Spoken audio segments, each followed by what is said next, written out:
我是从娄底农村起步的搅拌车驾驶员，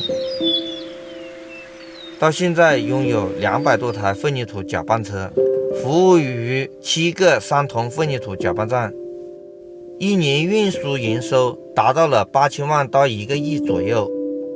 这个精神面貌的话，就是讲我们依着人的形象，依着好的形象，能够把事情做好。3E产品始终是我们的主力设备，这种认可不是我1、2句话随口定的，而是在漫长的使用过程中，3E产品体现出来的实力。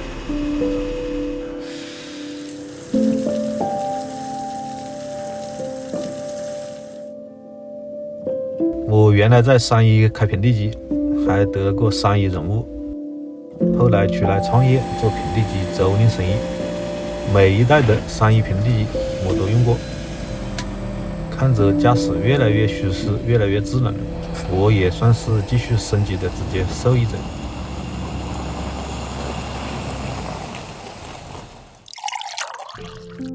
05年的时候，我就是驾驶员，365天我都开工，人家干8、9个小时，我每天就干15、16个小时，省吃俭用攒下了人生的第一个20万，首付了人生的第一台3E的混凝土搅拌车。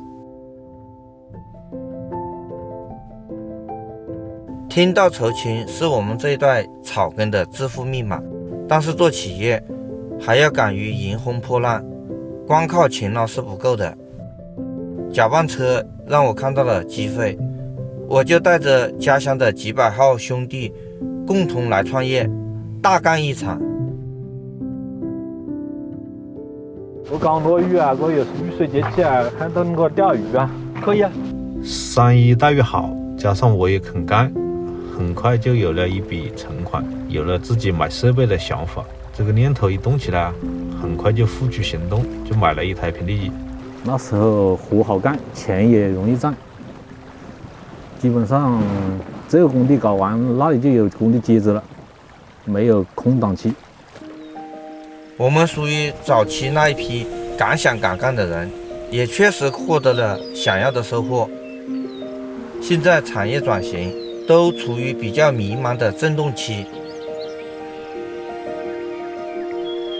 当有高峰就有低谷，干一行就要坚信自己的选择。这天看到马上要下雨了，不会空中吧？这2年公司效益一般，但也足够安居乐业，企业发展高高低低很正常。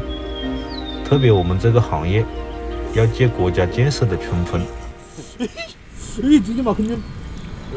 设备升级、油改电能极大降低生产成本，同时整合开拓上游业务，2条腿走路嘛，只要不放弃，办法总比困难多。3E就像水一样，我们这种小微企业就像树木一样，给予了滋润，让我们有了茁壮成长的机会。春日鱼游，等一场好雨，就是等来丰收。雨过万物兴。怎么干？哎，蛮好。熬过低谷，肯定会迎来春天。风雨过后见彩虹嘛。今年2024年，希望风调雨顺，